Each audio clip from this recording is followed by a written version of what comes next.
ধর্মীয় সংখ্যালঘুরা হামলার শিকার হচ্ছে এমন দাবি তুলে বাংলাদেশে জাতিসংঘের শান্তিরক্ষা মিশন মোতায়েনের আহ্বান জানিয়েছিলেন পশ্চিমবঙ্গের মুখ্যমন্ত্রী মমতা বন্দ্যোপাধ্যায়। তার এই ধরনের উদ্ভট আবদারের সমালোচনা করেছেন ভারতের বিরোধী দল কংগ্রেসের সংসদ সদস্য শশী থারুর।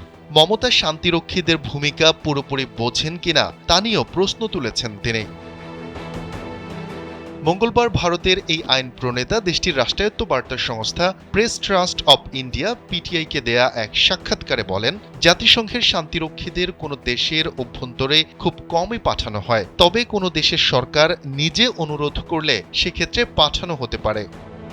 জীবনকে উপভোগ করার সব আয়োজন নিয়ে একটি নিশ্চিন্ত কমিউনিটি লিভিং নিশ্চিত করছে রূপায়ণ সিটি উত্তরা।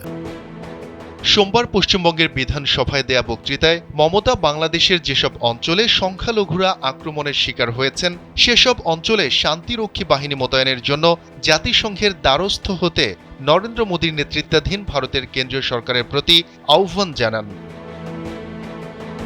পশ্চিমবঙ্গের এই মুখ্যমন্ত্রী ভারতের পররাষ্ট্রমন্ত্রী এস জয়শঙ্করকে বাংলাদেশের বর্তমান পরিস্থিতির বিষয়ে নয়াদিল্লির অবস্থান সম্পর্কে লোকসভায় বিবৃতি দেয়ারও আহ্বান জানান। বিধানসভায় দেয়া বক্তৃতায় মমতা বলেন, প্রয়োজনে সেখানকার অন্তর্বর্তীকালীন সরকারের সঙ্গে কথা বলে তাদের স্বাভাবিক অবস্থায় ফিরিয়ে আনতে সাহায্য করার জন্য আন্তর্জাতিক শান্তিরক্ষী বাহিনী বাংলাদেশে পাঠানো হোক। মমতার এই দাবির বিষয়ে শশী থারুর বলেন, মমতা জাতিসংঘ শান্তিরক্ষীদের ভূমিকা পুরোপুরি বোঝেন কিনা তা আমি নিশ্চিত নই। আমি অনেক বছর ধরে জাতিসংঘ শান্তিরক্ষার মিশনে কাজ করেছি। আমি আপনাকে বলতে পারি যে কোনো দেশের অনুরোধ ছাড়া জাতিসংঘ শান্তিরক্ষীদের খুবই কম পাঠানো হয়।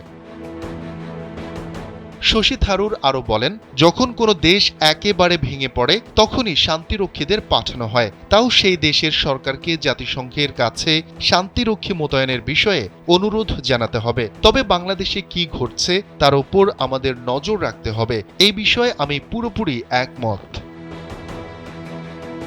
শান্তিরক্ষী মোতায়েনের আহ্বান ছাড়াও মমতা বন্দ্যোপাধ্যায় বাংলাদেশ থেকে নির্যাতিত ভারতীয়দের ফিরিয়ে আনতে দেশটির প্রধানমন্ত্রী নরেন্দ্র মোদীর হস্তক্ষেপও কামনা করেছেন।